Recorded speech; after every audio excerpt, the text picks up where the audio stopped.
Good evening and welcome to the Infowars Nightly News. I'm your host, Rob Dew, and today's date is September 21st, 2012, which is a Friday. And we're about to have an amazing show. Strap yourselves in. Tonight, two very special Infowars Nightly News reports. Up first, Rob Dew goes in depth on how the environmentalist death cult is brainwashing your kids into hating themselves. Then, as Agenda 21 slams into Texas, greedy developers set to pad their pockets, plundering an Austin treasure. Plus, a mother and daughter exercise their Second Amendment rights by using a pink gun to fight crime. All that and more up next on the Infowars Nightly News.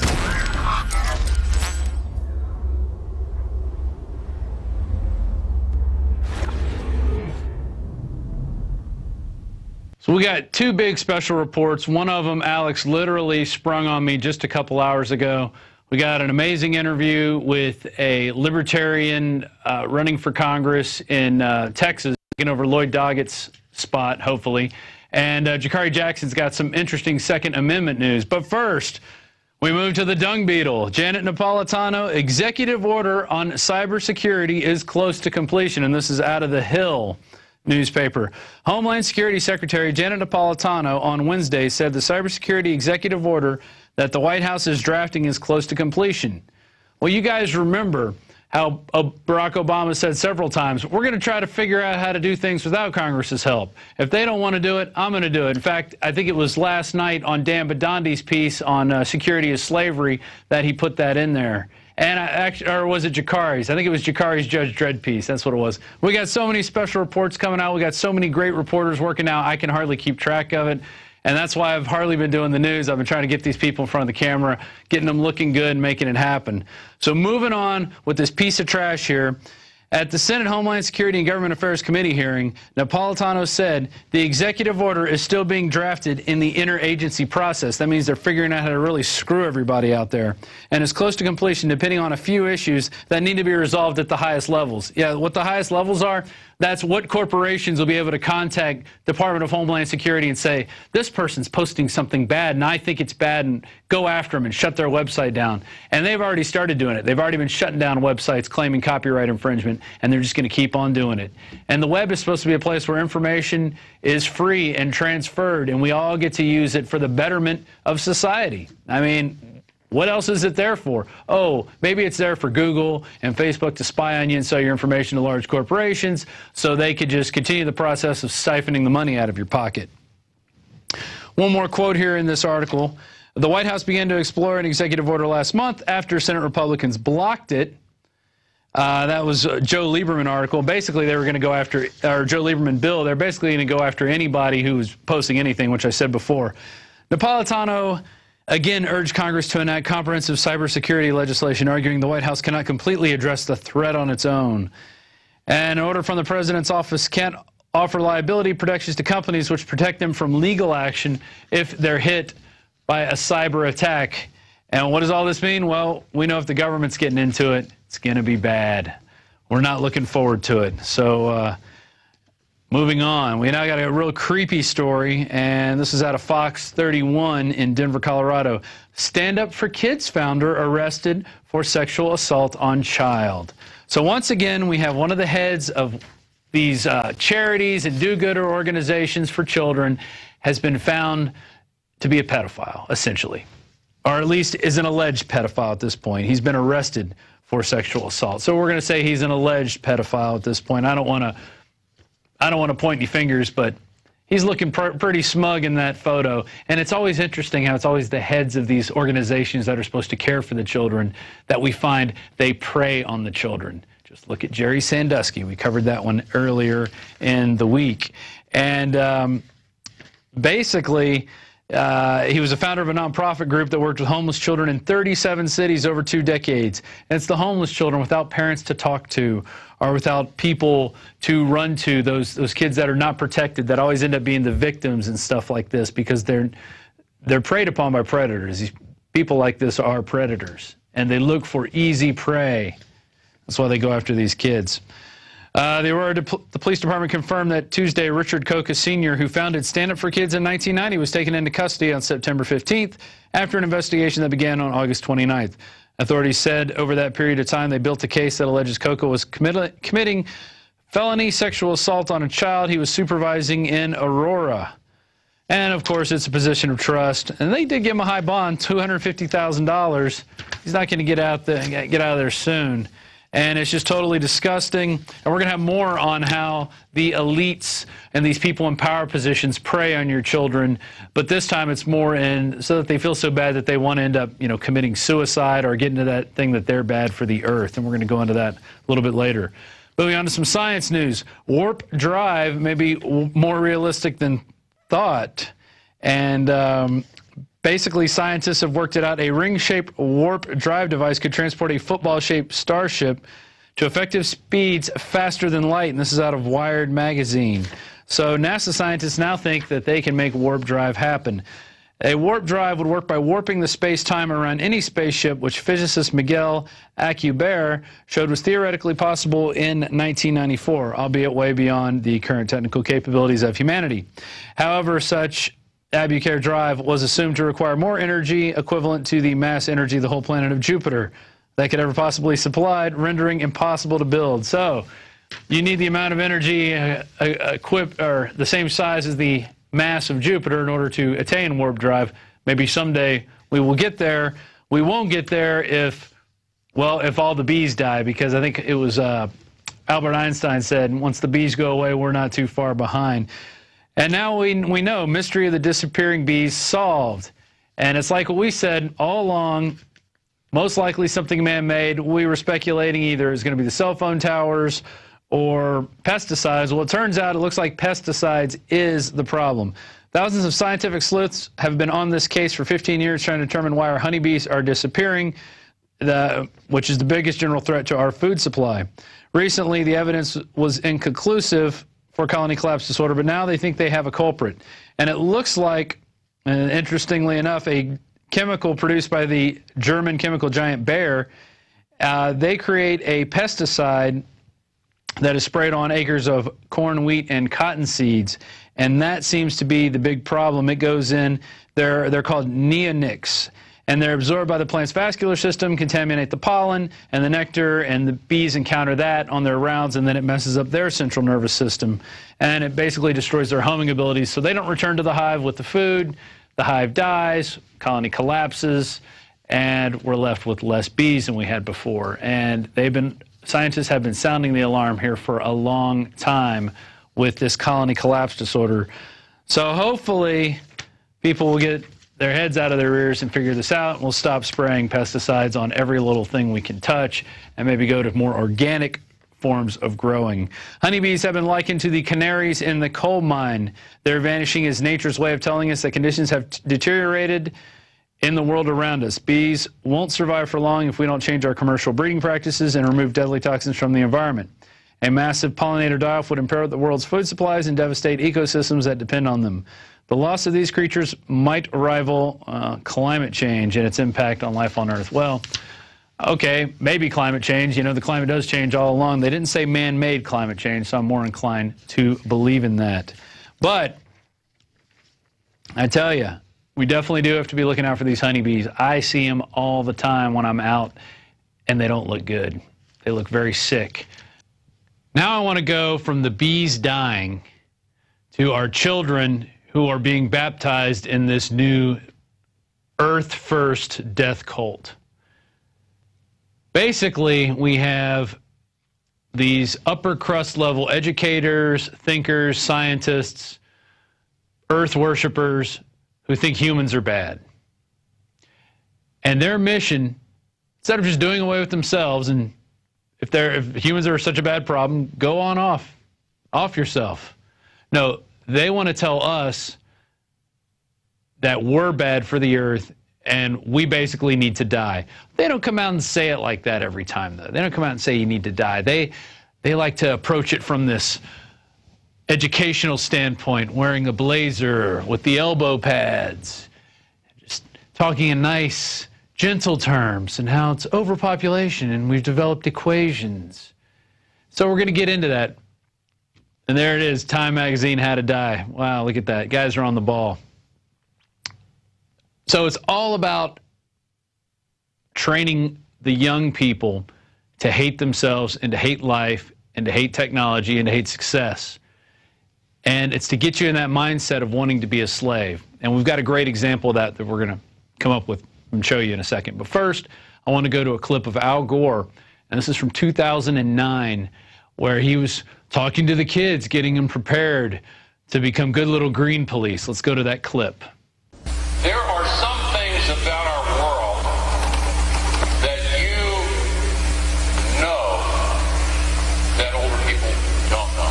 He goes on to say and equate that our generation told our parents that it was wrong to have segregation, which it is. And what he's trying to do later, because this is a climate change conference, he's trying to equate racism with this fake climate change agenda he's pushing. And that because you're smart and we're giving you privileged information on the inside, that now you know stuff your parents don't know. And we're going to see more of this. You need to tell your parents to stop driving, to change their light bulbs, to change their toilets. All this stuff happens, and it slowly creeps through.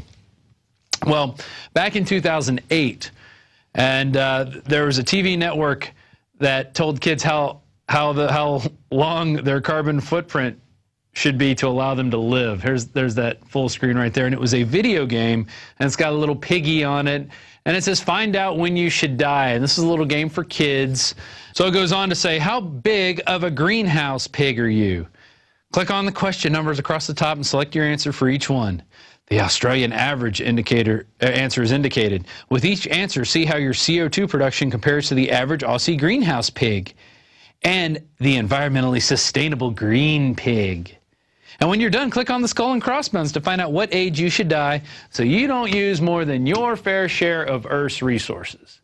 So they're indoctrinating the little kids into this mindset of, oh, if you have a pool or if you have a big car, you're a greenhouse pig and therefore you should die. Well, now let's move into this week. Urian Bassan wrote an article titled, UC Professor Eyes Permanent Sterilant to Cull U.S. Population. And it goes on to talk about this University of California Riverside professor, Richard Cardullo, was talking about Gossipol and the derivative used of it being a sterilant and the World Health Organization and all this other stuff. But what was interesting, and I watched not all the video. I skipped the first part of the question and answer. I watched a little bit of it. Basically, he got into science, he was into physics, and then he went to Harvard, one of these upper crust schools. And there he learned that humans were bad, and he started studying basically the effects of reproduction and population. And so his job now is to go around and tell kids that the earth is overpopulated and that steps need to be taken. And he puts it in terms that the kids can understand that if their generation is going to be part of the solution, then they need to just stop having children and start practicing birth control and hell, maybe even get sterilized. So we're going to go to a few clips that I cut out of this. It was an over-hour presentation, and we're going to analyze each one. Each one's maybe about 20 seconds long. First one, he's going to talk about Thomas Malthus. And if you've listened to Tarpley, you've heard the term Malthusian. Well, this is where it comes from. Here's that clip. Robert Malthus was a very famous British economist and clergyman, and he argued that the population would inevitably increase faster than the food supply unless it's kept in check by things like famine, disease, and war. His ideas actually gained a lot of support, and he actually wanted to use his arguments to limit food supplies so that we could control populations. Control populations. That's what it's all about. It's just, we're going to limit the food supply so people starve, and that's how we're going to control population. Well, let's go to some quotes from Malthus. This first one's about the plague. Instead of recommending cleanliness to the poor, we should encourage contrary habits. In our towns, we should make the streets narrower, crowd more people into the houses, and court the return of the plague. In the country, we should build our villages near stagnant pools and particularly encourage settlement in all marshy and unwholesome situations. There's Sir Thomas Malthus.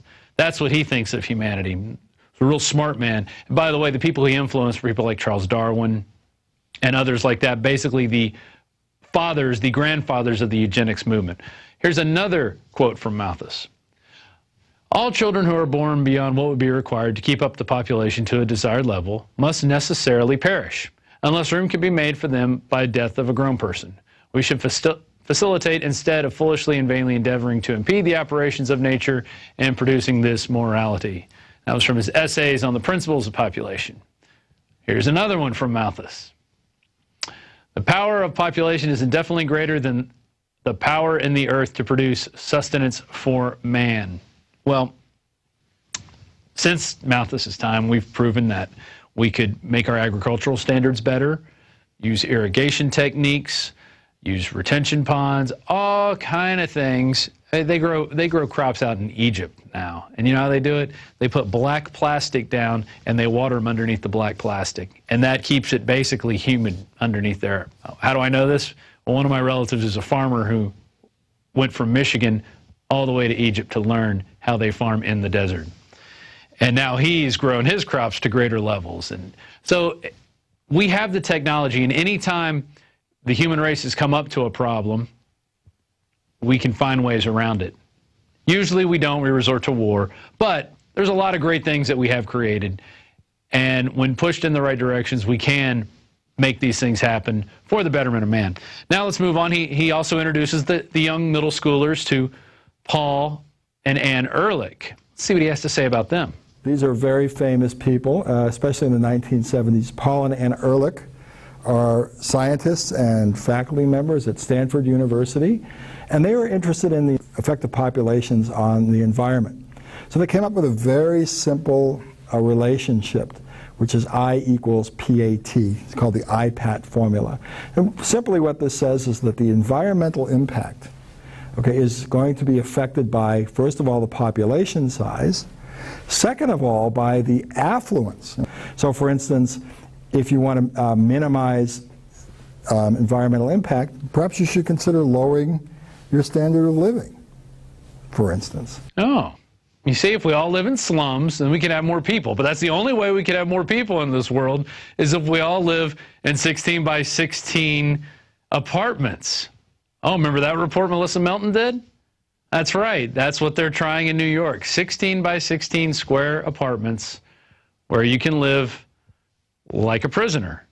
And if you do that, well, then we can have a few more people. But if you don't, then your affluence is too high, and you're a greenhouse piggy, and you must be killed, and find out when you should die. So this all starts when they're young. It starts with coloring books about polar bears and about dolphins and penguins and how they're all endangered from evil man. And yes, there is a lot of pollution going on in the world. But guess what? It's not me doing it. It's not you doing it. It's these giant corporations that are beholden to no one. Like, didn't we just cover Bayer spraying chemicals that are killing the bees? Oh, wait, I'm not spraying the chemicals unless I use them myself and I buy them. So I'm actually am doing my part to kill the bees, and in a sick way. But I really don't. I don't use anything. When I have ants or anything like that in my yard, I use hot water or boric acid, which is benign. But it's neither here nor there. We have more clips to go through. This guy is not done. I mean, he brainwashed these kids hardcore for an hour. Let's look at some Paul Ehrlich quotes. When an area overpopulated, when is an area overpopulated? When its population can't be maintained without rapidly depleting non-renewable resources. By this standard, the entire planet and virtually every nation is already vastly overpopulated. Wow. Even though there's enough room in Texas to give everybody an acre of land in the entire world and live on it. So how are we overpopulated? Oh, well, Paul doesn't want to answer that. He was too busy writing books in the 70s about population booms and how we were going to have these massive catastrophes. And it seems like those catastrophes do end up happening, but only after they're engineered, only after control of resources is instituted, usually by these giant NGOs, World Health Organization, Rockefeller Foundation funded groups come in and want to control things. And that's when you have famines. That's when you have genocides. Let's go to another Ehrlich quote. The development of a long-term sterilization capsule that could be implanted under the skin and removed when pregnancy is desired opens additional possibilities for coercive fertility control. The capsule could be implanted at puberty and might be removable with official permission for a limited number of births. And he wrote that along with John Holdren in Ecoscience. And if you're a member of PrisonPlanet.tv, you can go to an interview we did with Tarpley in our special report section, and it basically covers Ecoscience from front to back, mainly centers around Holdren because he was the science czar, but both Paul and Ann Ehrlich helped write the book. So these people are basically peas in a pod. Got one more Ehrlich quote. A cancer is an uncontrolled multiplication of cells. The population explosion is an uncontrolled multiplication of people. We must shift our efforts from the treatment of the symptom to the cutting out of the cancer. The operation will demand many apparently brutal and heartless decisions. That's Paul Ehrlich in The Population Bomb. It's a book he wrote in the 70s talking about overpopulation then when we had about 4.5 to 5 billion people.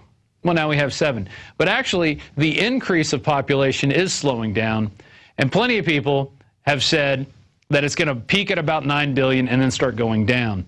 Now, there is a problem with this. There is a problem with the population going down, because what that means is there's less young people to take care of the old people, and then you have a crisis there, which we're already seeing now, because there's a lot more baby boomers than there are people my age and the people in the generation behind me. A lot more baby boomers, and they're going to take a lot of resources to care for, and which we could come up with problems for, but instead we're just going to run around and talk about how bad it is to get old or be young or to have children and to get people into this Hunger Games mentality.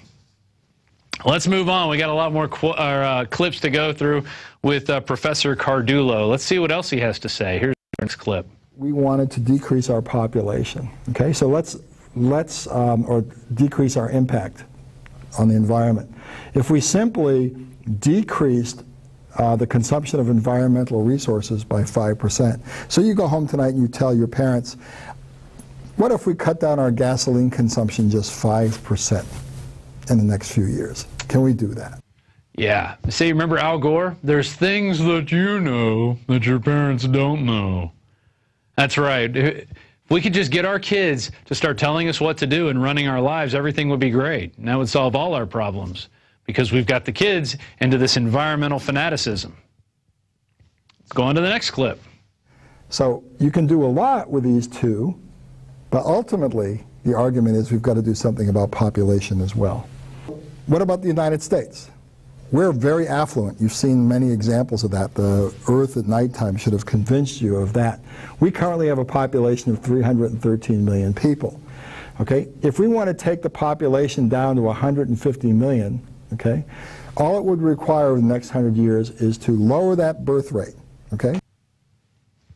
So he's not saying go out and kill people. He's just saying, you know, lower the birth rate, which what they talk about in Ecoscience is through sterilization and forced abortion and contraceptive use against your will, anything basically to keep people from breeding. So, you know, he's proposing, in order to not harm the environment, to cut our birth rate down in half, and that would thereby bring us to about 150 million people instead of 320 or 30 million people where we're at. Very dangerous ideas indeed, but he's planting these seeds into these young minds, and these kids are going to go around and regurgitate this later, and they're going to think this is true. And then they're not going to want to have families, but that'll be okay. It's for the earth. And then the only people that are having kids are people like Mr. Cardullo who are out there. They're going to have kids. Ted Turner has 5 kids. Oh, but they're all grown now, so it's different. You know, we had to create these rules now because now we see the problems. Let's go to the next clip. Okay. That means your generation and the next generation, if they're committed to doing this, it would mean having family sizes that on the average are 1.5 children per family. Some would have 2, some would have 1, about 50-50. That would mean we could decrease our population by about half and hopefully maintain our standard of living. That's what that means. So we have to get rid of half the population in order to keep our standard of living, according to some crazy people who in the 70s wrote we were already at a population crisis. What happened 30, 40 years later? We're still here. There is no population crisis. The crisis is with these people going around brainwashing our young children. But did you see how he's doing it? It's going to be up to you guys out there. It's going to be your problem. It's not talking about the debt or the endless wars that we're fighting. No, no, no. It's all about the population. That's the only problem. Let's go to the next clip. Now, if we want to decrease the population, we can do it a number of different ways. I'm going to show you the thing that affects populations more than anything, and it's something I've already shown you one picture of. It's those. Okay? Sperm is a vector which ultimately leads to, and so do eggs, lead to increased population. There you go. So how do we attack population? We attack it at the source. We go after the men, we go after the young women, we make them infertile. And he goes on to talk about cottonseed oil, which they figured out in China was a natural sterilant. People cooked with cottonseed oil, they didn't have as many kids. And so they basically stuck the World Health Organization and a bunch of Rockefeller-funded groups. We actually covered this in a couple of Yuri and Masan articles, how they were in the 60s and 70s funding experiments and working with gossipol, also known as cottonseed oil, to create male infertility pills. The problem is if you take more than 10 times the recommended dose for infertility, you die. Well, I guess that's another way to end the population. Let's go to this last clip.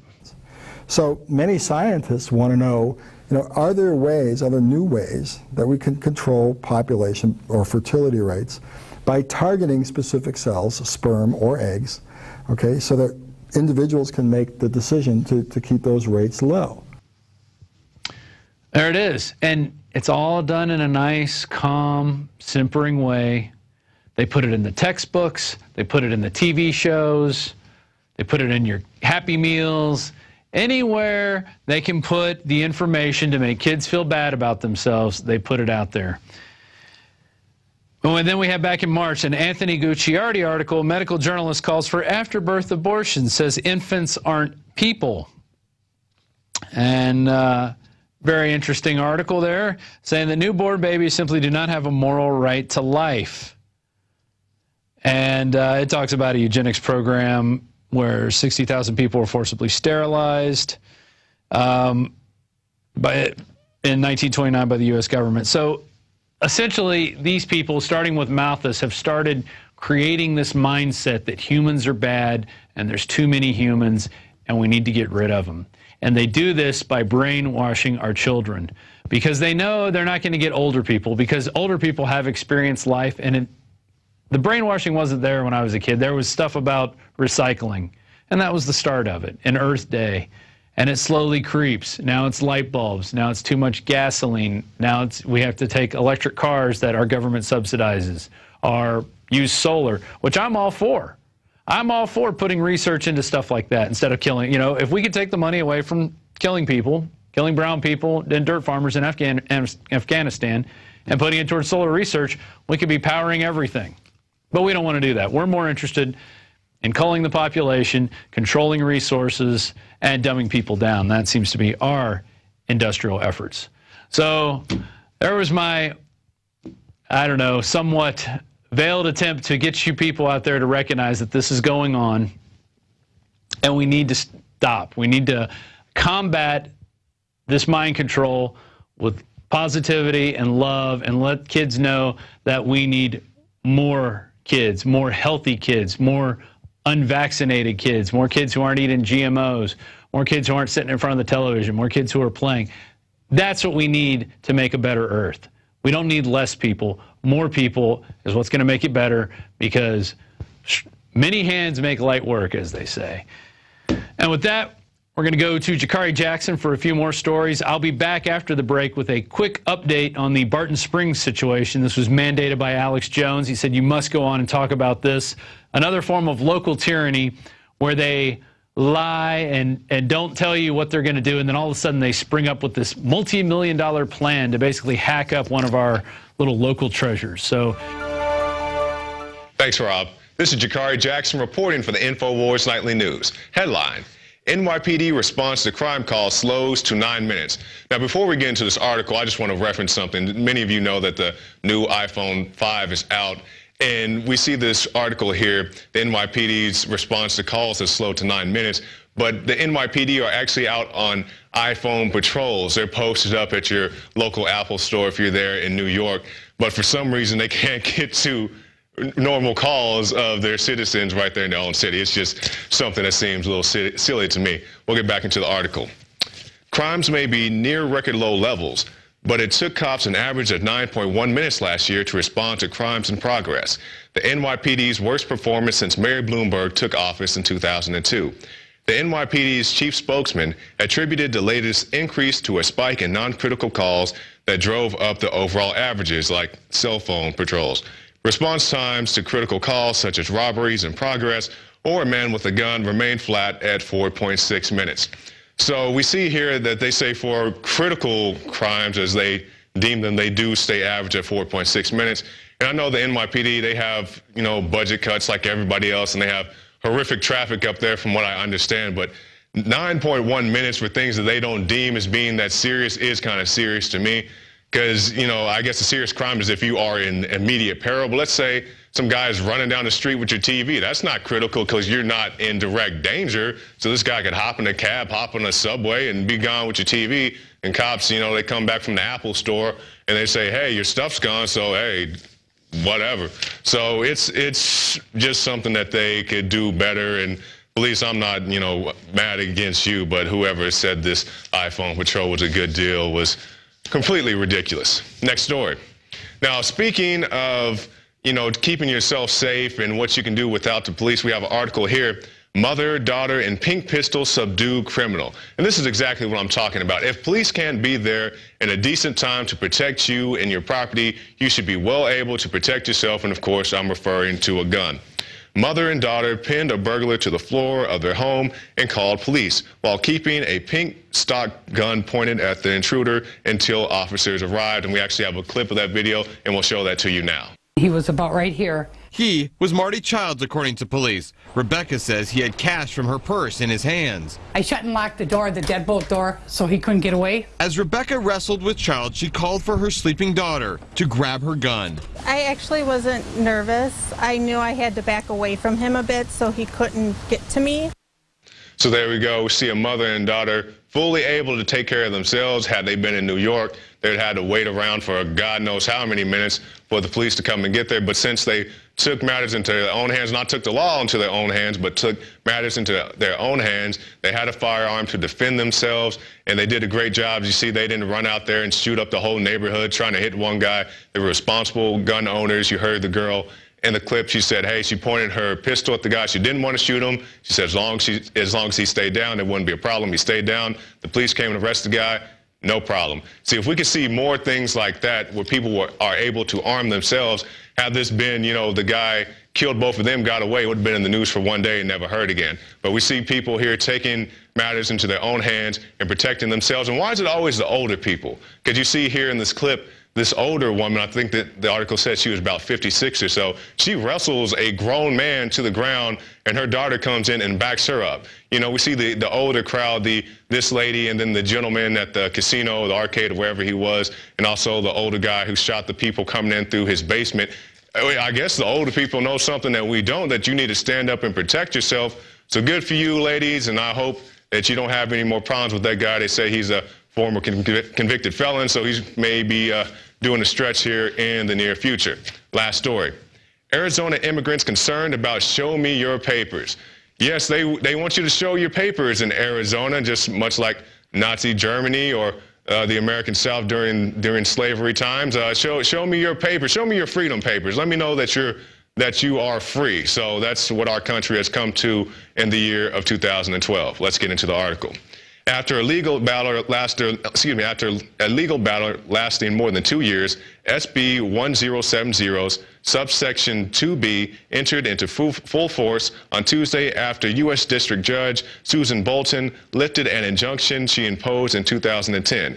Various Arizona law enforcement agencies said that when the law enters into full force, they will not use racial profiling, but activists fear that Hispanics will be discriminated against without regard to their immigration status. You think they're going to be discriminated against? How do you enforce immigration enforcement without racial profiling people. I mean, are they going to pull over, I don't know, some dark-skinned person with long, dark hair? I mean, that's pretty much what it seems to be to me. And for all you people in Arizona, especially those in Arizona who thinks this is a good idea, yeah, show me your papers, boy. If that's the attitude you have, there's a gentleman who's been on this show many times, Pastor Stephen Anderson, a white guy, a white Baptist male. That's pretty much as white as they get where I come from. And he's been pulled over and forced to show his papers, not in Arizona, but he's been forced to show his papers.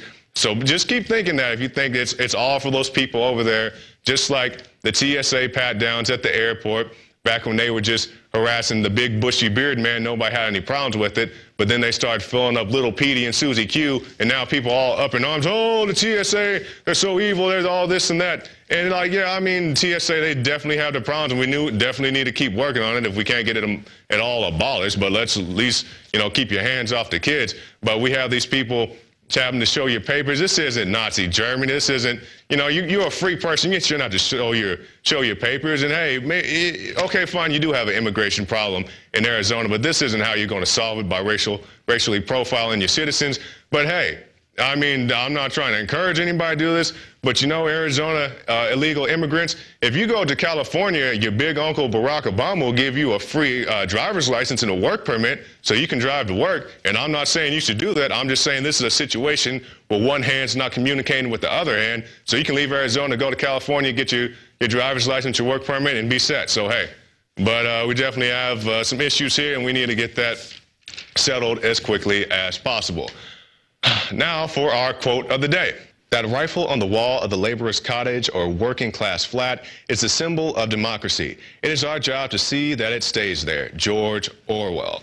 And I don't agree with everything Mr. Orwell says, but that's a very good quote. And I love my guns, I love my freedom, and I'm not telling you to run out and buy a gun, but if you are of sound mind and body and you can ably handle one, hey, there's nothing wrong with that. So anyway, that's it for this segment of the Infowars Nightly News. We'll be right back with Rob Dew with his interviews and his special report on Barton Springs. So be sure to stop by the Infowars shop, pick up some great materials there, books, DVDs, hats, and the like. And also subscribe to prisonplanet.tv. Great stuff there.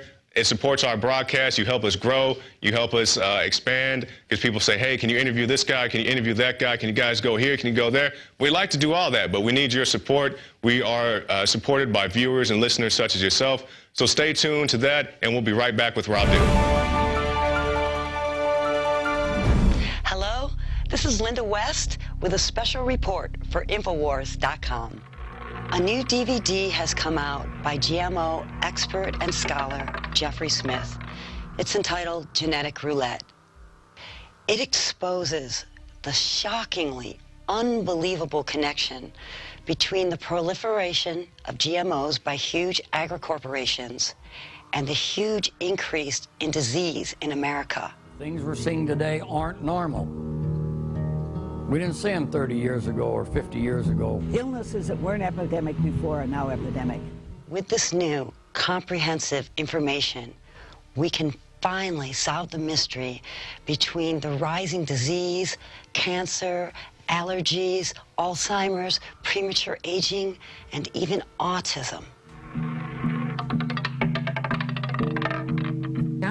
I'm concerned about all the health issues that I'm seeing, but the one that I am most alarmed about is autistic spectrum, which is literally skyrocketed. We can't say for sure that GMOs have anything to do with autism, but we can't say for sure that it doesn't. In fact, there's been an increase in autism since GMOs were introduced, and animals that eat GMOs, both in laboratory and in livestock situations, have shown some telltale signs that some practitioners say are linked with autism. Jeffrey Smith has done the scientific research that finally reveals the truth about GMOs that big agricorps and the government has tried so hard to cover up. This food conspiracy is making them billionaires and us sick. He said he lost about 90% of his miniature steers. What the problem was is I guess he said that they weren't able to process the food correctly and they would bloat up and die from it. Now that we have the real information, we can make changes. Now we know exactly why diseases are on the rise, surgeries are on the rise, and so many small minds are being stolen from autism. I know today we all have a lot on our plate, but what's on our plate today is killing us. This is Linda West, wishing your family a happy and healthy future. Sick of the globalist eugenicist control freaks adding poison to your water and laughing as you get sick and die? Start purifying your water with ProPure. My friends, I've done a lot of research, and the best gravity filter out there, bar none, is ProPure, and it's available discounted at Infowars.com. Its filters are silver impregnated to prevent bacterial growth. There's no priming required. It's NSF 42 certified. Optional fluoride filters can reduce fluoride up to 95%. Easy to set up and use. Doesn't require electricity. Purify water from lakes, streams, ponds, and wells. This filter system leaves in beneficial minerals, which is key. Save money by not buying bottled water and avoid BPA that leaches from the plastic. ProPure is the best gravity-fed filter out there. It's what my family uses. Infowars.com already has the lowest price on ProPure. But if you add the promo code WATER at checkout, you get an additional 10% off at Infowars.com. You can also call to order 888-253-3139. Alex Jones here with a message that could revolutionize health in this country. Going back about a year and a half ago, I began to learn about the incredible health effects of longevity products. Aaron Dykes lost 92 pounds. We're going to show you some before and afters. Aaron, break down what happened, your story. I've worked really hard with diet and exercise to try to lose weight, but I just didn't get the results. It just didn't happen. Then I saw what you were doing with InfoWarsTeam.com. I wasn't even trying to lose weight, but I got it because I wanted to feel better energy. I wanted that nutrition. Didn't even understand how that could kickstart my own weight loss goals, but the products did that for me. I found myself suddenly losing weight, more energetic, wanting to exercise, wanting to eat the right foods. And they don't even advertise it as weight loss. I want to challenge our radio listeners to go to InfoWarsTeam.com. Sign up as a distributor and get wholesale pricing discounts at InfoWarsTeam.com.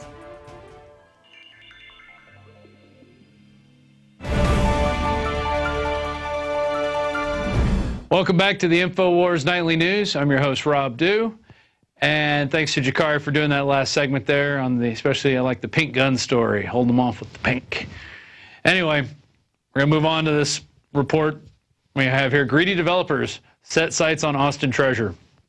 This is kind of an ongoing fight that's been going on between people who want to take this amazing pool. Let's roll some of that footage over top of it, Barton Springs, and kind of change it to where, you know, only rich people want to go there, basically gentrify it.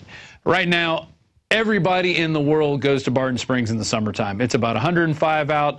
The water is in the low 70s. Amazing place. The waters are, I mean, it feels like you're being bathed in the most amazing water. Just swimming there. There's where the salamanders live. They have that roped off, and there's all kind of people who worry about these salamanders, and that's great. That's what environmentalists do. They worry about salamanders. And they have their spot, and we're able to swim with the salamanders, and everything's great and hunky-dory. We can jump off the diving board. Water flows through back out to Barton Creek. There you can see it flowing out. And just on the other side of that, people, you know, play with their dogs and stuff. I mean, this is all footage I shot, basically underwater with the camera. Lots of fish down there, beautiful plant life. They had these little flowers growing off of these plants. I mean, it's just amazing down there. Really is an amazing treasure. Well, the city council, armed, you know, with these architects who want to help beautify it and turn it into this, you know, pristine place where no one has to step on grass or dirt. They can simply walk along the concrete paths that we're going to build everywhere. Well, actually, yeah, let's go to that map first. Right there. That's what they're going to propose to do. They want to beautify all these areas. They want to put some paths in. But what is the real problem with Barton Springs? Let's go to this overhead map here. I'm going to show you. This is what they say the problem is. Along here is this long sidewalk that you saw video of. And basically, it's a giant culvert. And Barton Creek, when it fills up with water, it runs along this culvert so it does not hit the springs and flows out. Because you get a lot of pollution and stuff in that spring area. Well, here's the culvert. This is what it looks like. You can basically fit a man in there very easily. They're saying it's cracked at the bottom. Some of the cracks are up to an inch wide. Oh, I'm sorry. That's an inch. Right there, an inch wide, and they have to do something about it. So what are they proposing? Well, let's go back to the map. They're going to rip up the entire sidewalk there, rip up both dams on either side, and also put these paths in and increase the fence line and do all this other stuff because of some cracks in the culvert. Okay? It's like using a cannon to get a mosquito off your nose. And they have this architect that they already paid over $180,000 to, and she's passed the project on to her buddies, and they're going to get in. It's this big trendy thing they're going to do where we're going to remake Barton Springs, where if you look at this concrete, yes, it's aged, but it's strong concrete. This stuff isn't going anywhere for 50 years, okay? It is hardy stuff. It's when they used to make things to last. Okay, they're going to put something in that'll have to be resurfaced every 2 years and cost $100,000 to upkeep, and then all of a sudden the city's going to go, you know what? We can't handle this. We need to give it to this private developer who just all of a sudden came out of the blue and is able to run Barton Springs. But they're going to jack up the rates from $3 a person to probably $8 a person, or maybe even $10 a person, and they're going to charge you to park every time you come in. That's also one of the things. In the back, it's a dirt parking lot. It's nondescript. People like it that way. When you talk to the people of Austin, they like it the way it is. We're not Dallas, okay? We are Austin. We don't mind a little dirt in our hippie shoes. That's the way it is. And so now they want to make this paved parking lot, which is going to trap more heat down there and just make it hotter out there as it is. And they want to put up a better fence that's nicer than the one they have, which is just basically your basic industrial fence with some barbed wire pointing out to keep people out at night. Which, by the way, Barton Springs is a great place to swim at night. Even though the water is cold, man, let me tell you, it is invigorating. So now they want to close it on October 1st. They want to close it and do what they're saying is $2.2 million worth of work. Well, we all know that's going to balloon because they were telling people it's only going to be closed for 9 months. Alex Jones was there talking with the engineers and the developers who were there with hard hats. They say it could take up to 11 months. It could go even longer than that, and it stipulates in their entire process. So they're using this excuse of, well, we've got to fix the culvert to basically change the entire face of Barton Springs to make it more friendlier to people who don't like grass and trees and stuff like that. And you know, have you ever seen a foundation repair to a house? They don't destroy the house in order to rebuild the foundation. They dig up underneath it and do that. And what they're going to do is actually drain Barton Springs to about 1 foot so they can do all these repairs, and it's going to kill all the wildlife there. It's going to kill the precious salamanders. Okay, do you hear me, environmentalists? It's going to kill the salamanders because it's going to drain the other pools that are surrounding it where the salamanders actually breed. So this is going to be devastating to the entire ecosystem of that area when they drain this and do all their work. They're going to drain it to about 1 foot deep. This place is up to like 25 feet in some places. I mean, you dive down and you look up and you're like, wow, there's like several layers of people on top of me. So here's a quick couple of interviews I did while I was out there shooting some video, just asking people what they thought of the repairs, and then we'll come back and just look at the costs. And how long have you been coming to Barton Springs? A couple years with my daughter, Kyra. Cool. We come down on Saturday mornings and swim. The water's awesome, the people are cool. We've been down here for a full moon howl. It's a great place. Everybody's always in such a great mood. Excellent, excellent. Now, did you hear about the closure that they're going to do possibly October 1st? That's we just recently heard some rumors about that, and I really don't know enough about it, but I kind of like the walkway that's here, the texture of it, and just the character of the whole place. I don't know what they have in mind for modifications, but I really don't see any need for it unless it's falling apart underneath. You know, cosmetically, I don't think it really needs anything. I think the Springs is pretty cool the way it is. If it's something inside of the bypass, it seems like the main way to fix it would be inside of the bypass. I'd come here a lot and I can't see any obvious external problems with the sidewalk.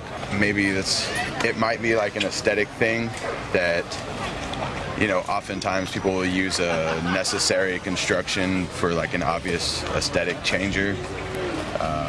and that could be the case. I'm sure you're familiar with Barton Creek and stuff. You know, a lot of people make up environmental nuisances as a justification for their own development and building. That was just from a couple of the citizens of Austin that I talked to.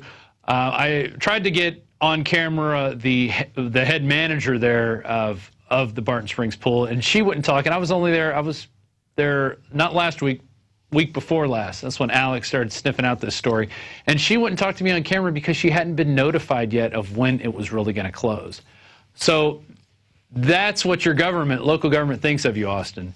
They're going to keep you in the dark and feed you manure. And what's that called, being a mushroom? And so now they've finally come out just this last week. They're saying, oh, we're going to shut it down October 1st. We're going to start, here, let's go to this overhead right here. They're going to drain it here, this shallow end, and this is the deep end. And they're going to drain this and start repairing and destroying the awesome concrete sidewalk there and put in a new one that'll probably have to be repaired in 5 years or less, I predict. And then they're going to drain the rest of Barton Springs and finish the repair around. They're going to redo the 2 dams, which are in perfect working order. And they put out this, the Watershed Protection put out this thing here. Here's what it says. Shallow end pool closed October 1st until project's in. Pool closed mid-November until the project's in. The pool should reopen before March 2013. However, the schedule may change due to weather conditions or construction issues. Oh, wow, that's pretty open-ended. Sounds like we got a plan, huh, Austin? We're just going to close down the springs and destroy it, and then when we have construction issues, oh, well, no more Barton Springs. Too bad the developers came and ruined it all. And this was voted on by your city council that also votes to keep fluoride in our water and tells us it's good for our teeth because you got your crackpot mayor sitting there going, well, my data says it's good for me. Hey. When I've been to the damn plant, I've seen what they put in our water. It's frickin' poison. Here's a card Alex got from Lori Dries, PhD. She's an ecologist for the city of Austin. She basically said, here's her card. She basically said, when they drain this thing, it's going to kill all the wildlife in there. Nothing's going to survive because it needs that water to live. And then who knows what else they're going to put in through all their construction processes, what kind of contaminants and stuff. So, you know, the Save Our Springs people, while they may not quite understand how Agenda 21 works, they definitely love their Austin pool, their Barton Springs, and they want to see it saved. I would like to encourage now, you know, basically a call to action to everyone in Austin to call the city council and tell them to stop this project. They need to put it to a vote or at least have more public input because they kept this thing under wraps of how they were going to do it. Then they try to spring it on us when nobody's looking because there's not a lot of people there right now. There's a lot of regulars. The regulars are there every day. The regulars swim year-round because it stays the same temperature year-round.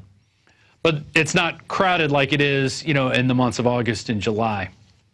So I'm encouraging everyone to call the city council right now. Let's let them know what they're doing is not right. If they need to fix this culvert, go inside, hire a foundation repair company, a local foundation repair company. We don't need to hire an architecture firm from California or Timbuktu to come in and fix small 1-inch cracks that are inside a culvert. Okay? I could probably come up with a plan to fix this thing for a couple $100,000, and I wouldn't even need to close the springs to do it. So that's my spiel on Barton Springs. I hope I did a good job. Alex kind of sprung this on me at the last minute, but I do feel very strong about the Springs. It is an amazing place, and I'd hate to see it destroyed by a bunch of bureaucrats with their pie-in-the-sky plans to turn it into a parking lot, essentially. And, you know, in fact, let's take another look at the Springs. There it is, good old Barton Springs. We sure are going to miss you when the bureaucrats come in and destroy you. So we're going from local environmental news. Now I want to turn to another subject. We have the upcoming election in November. And I met this lady a couple weeks ago at a cookout. Yes, we still have neighborhood cookouts where I live. And got to know her. She's a libertarian wholeheartedly. She was actually talking about all these issues at the table. And I was kind of shutting up because I usually don't bring that stuff up. And she was just going on about freedom and Constitution and the NDAA, and I'm like, wow, I've never heard anybody talk about the NDAA at you know, a dinner party, essentially. So I started talking to her, and she's like, yeah, I'm actually running for Congress. And her name's Betsy Dewey, and she's running in District 25, which is right outside of Austin, and it's the former district of Lloyd Doggett. And he decided when they started changing up all these districts, they started gerrymandering everything. If you don't know what gerrymandering is, go look it up. It's basically where they turn a district into what looks like a giant monster in order to secure the most votes for, you know, whatever they want. If they want it to be Republican, they gear it towards Republican type areas. If they want it to be Democrat, they gear it towards that. But Betsy Dewey is breaking through with the third wall, trying to make it in as a libertarian. So we now turn to libertarian candidate for U.S. District 25 in Texas, Betsy Dewey. How are you doing, Betsy? Great. Thank you so much, Rob.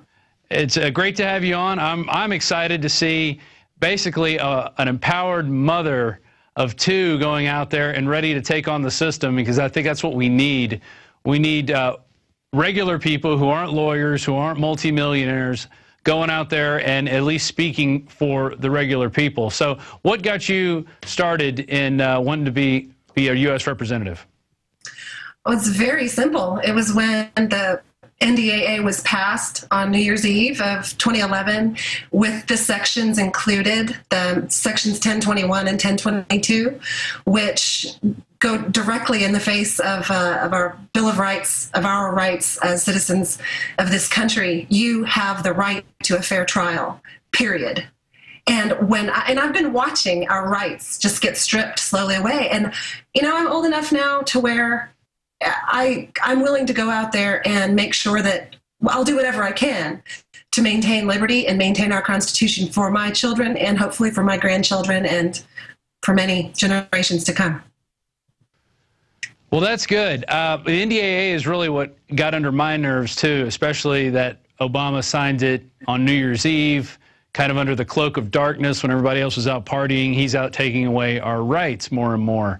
Well, and what struck me was that every single person who represents me in Washington, my congressman, my senators, and my president, all voted for this.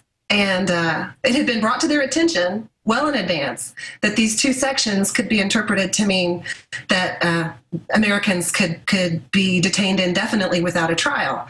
And I've read those sections over and over, and what's so horrible is that they are interpretable.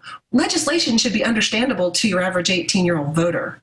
It shouldn't take a lawyer to understand what our laws are. And, you know, it just irritates me so badly when I hear about 900-page documents of a law being placed on our lawmakers' desks 2 hours before they're supposed to vote on it. That's not even sane.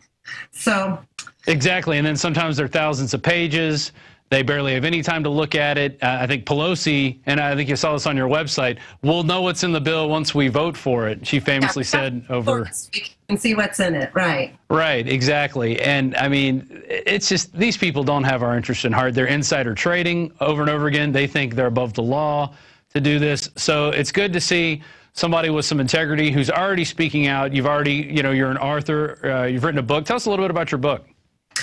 My book is for the 99% of women who give birth in the hospital. I had 2 home births, and they were 2 of the most spectacular days of my life. And aside from the home birth, all of the information that I got from my midwives was just the most incredible information. And I realized that I wouldn't be getting this from a doctor. And so I wrote it in a form of a book. It's easy to read. You can get it on Amazon. It's called Birthright. And it is everything that I learned from my midwives about everything from how to give birth naturally a little bit easier. They give you all these tips, cloth diapers, vaccinations, whether or not to circumcise, all these questions that come up that if nobody's informed you about them, you don't know. So that's what my book is about. It's about empowered pregnancy and birth. There you go. And also about rugged individualism, people who aren't depending on the system to solve every need that they have. And that's one thing I liked about your platform. You want to cut government spending by 50%. You know, you want to do a lot of things. Why don't you go into your platform a little bit? Well, mainly 2 main things is definitely cutting spending, and we can talk about that. but then the other one is bringing our Constitution back. To me, that document is the most powerful document that's ever been written in the world. I've pored over it. I've read it. I think every single person should go Google the Bill of Rights and read it. It's only a page long. It's the first 10 amendments that 2 states would not agree to the Constitution until we knew that we had rights as well as a platform for electing officials and what states' rights were and all that. Those 10 amendments are so powerful. They give us the rights that we have. And right now, if I'm counting right, about 5 of them have been rendered impotent. They're not your right to be free from unwarranted search and seizure. You've given that up when you step into an airport. Of course, if they're, this wiretapping that's unwarranted. Drone strikes, that doesn't come across as very constitutional to me. Or how about secret presidential kill lists, where they've so far killed at least 2 of U.S. citizens without trial, without even notifying them of any charges. Just boom, death from above. I mean, this isn't the type of government we want. No, our founding fathers would take those guys out. I mean, this country represents freedom, or at least it did at one point. And there's, we're supposed to have freedom of speech, period. And nobody should be making excuses for our freedom of speech. People say all kinds of stupid stuff. You don't have to listen to it. You choose to be offended. So our freedom of speech, our freedom of the press. What happened? When I was a kid, Walter Cronkite gave the news, and it wasn't an agenda for a party. If you look at the news, the TV news, it's all an agenda for either the Democrats or the Republicans. It's not news. And I know journalists take an oath, kind of like our representatives in Washington do. And their oath is to not be biased and to bring us what's going on. And that's not happening. I don't see that happening. I see it a little bit. I see it with Infowars, and I appreciate you guys a lot. Well, that's good, because we're out there trying to fight the fight that nobody, at least the minority of us, the freedom lovers out there, really want to fight. It seems like we're up against a lot of sheep, a lot of people who want to claim, you're conspiracy theorists, because we actually look at both sides of the issue instead of just, taking for granted what the mainstream media says, for instance. But, what I really want to go into, this District 25, it used to be Lloyd Doggett's pet district out in kind of parts of Austin and then the outlying areas. Austin's a heavily Democrat town. Now they've rearranged the districts. And so what's happening in District 25? And so it's kind of an open race, pretty much. There's no incumbent here to be able to just sit down and sit on a cinder block and say, this is my district. That's correct. Austin, it doesn't make sense to me that you would chop a city up into 3 pieces and then stick big rural chunks onto those pieces in order to devalue their vote. Austin is a liberal town, but did you know that Austin is the most libertarian city in the country?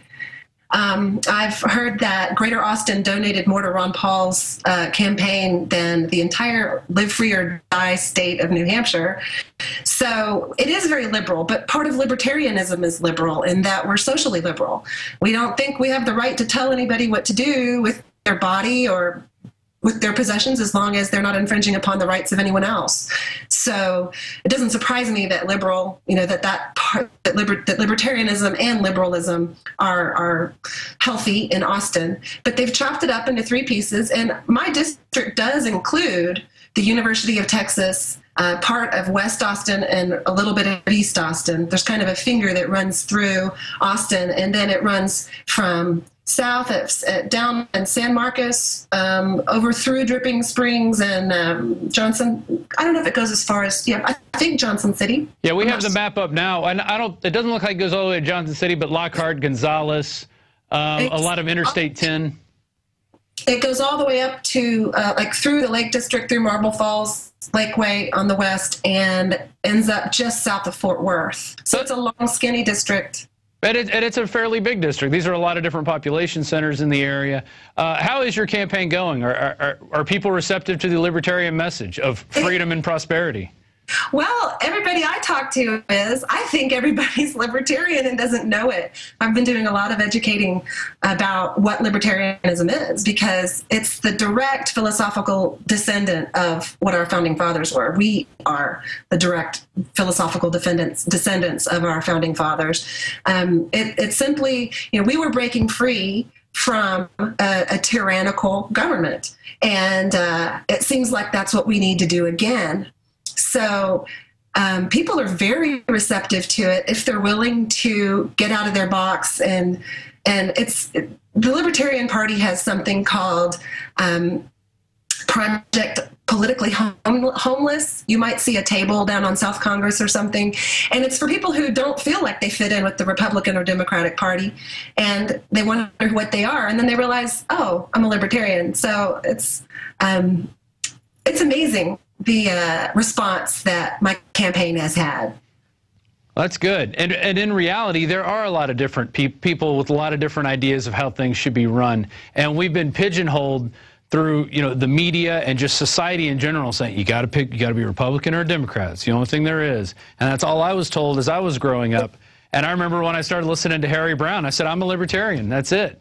And I don't agree with everything they want to do, but I definitely lean more to freedom and prosperity than I do to more wars and more taxes. I mean, that's just it. And you got the war party and the tax party, and then they both like wars and they both like taxes. So yeah, they really do end up seeming very, very similar when it comes down to it. Yeah. So talk about your opponent. You're going up against a Republican named Roger Williams. He doesn't even live in your district. And how's this work? How's this carpetbaggery work? Well, it's actually constitutional, so I'm all for it. When our Constitution was written, the guys who were writing it did not agree on everything. They had to compromise in big ways in order to make this Constitution work. And when you read it, you don't agree with everything either, but that doesn't mean that we don't stand by it because we agree with it. So, Constitution, Article 1, Section 2, which describes who can be a congressperson, you simply have to live in your state to represent any district in your state. So he's well within the constitutional bounds to be doing what he's doing. He's chosen a Republican district because he wants to win, and he made a good political move. Mm-hmm. Well, I guess maybe I'll just go run up, go to the Panhandle and tell those people how to live their lives, because I'm here in Austin and I know everything. Right. I think that's ridiculous, but okay, it is in the Constitution. I guess they were thinking of that for a reason. I tell you what, we're running out of time here. We've had a long show covering a lot of different issues. What most do you want to say to the people out there? Let me give you 3 minutes to just talk to the voters and really kind of crystallize your message, because I would like to see a libertarian win. I'd like to start seeing libertarians winning House districts, and so we could actually start changing the balance of power in this country. So, Betsy Dewey, going for U.S. House District 25, go for it. Well, I'm thinking about what our children and our grandchildren are going to inherit. And it is mathematically impossible to be borrowing 43 cents of every dollar we dole out. We've become this, I don't even know why China would be continuing to lend us money. We've been downgraded again. We keep printing more money. The liberal media doesn't really talk about it. I mean, why would they? So when you go to the grocery store and you notice that your favorite item is now crazily expensive, it's not because it's necessarily, your dollars are worth so much less. When you go and get your paycheck seems like it's not going to get you enough gas to get to work anymore because your dollars aren't worth as much. Every dollar that's printed, and put out into our system makes every dollar you have worth less. And this keeps happening. And it's inflation, it's spending.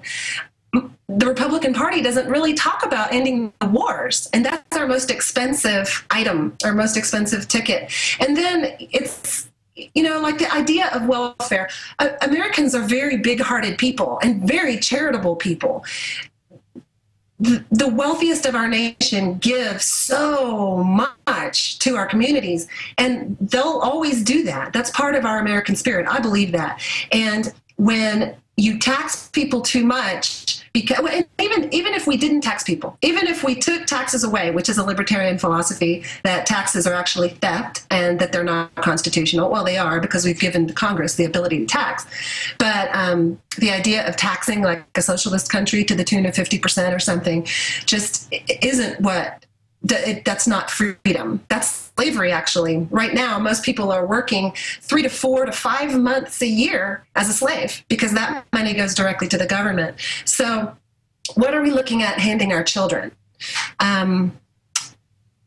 A completely busted economy, which isn't going to be pretty for anybody. And Americans need to stand up for themselves and for each other on an individual level.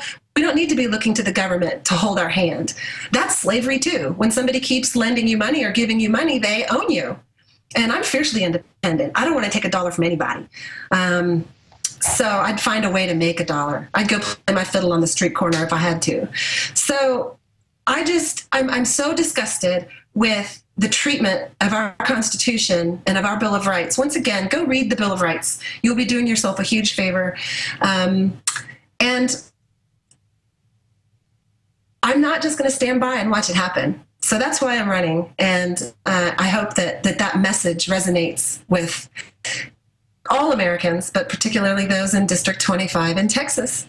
There you go. Well, you know, I'm not sure if I'm in District 25 at this point, but I am in South Austin, so I might be. And if I am, you definitely have my vote because, you know, I like the fact that you're not a politician, you're not a lawyer, you're not coming from this upper-class privileged background.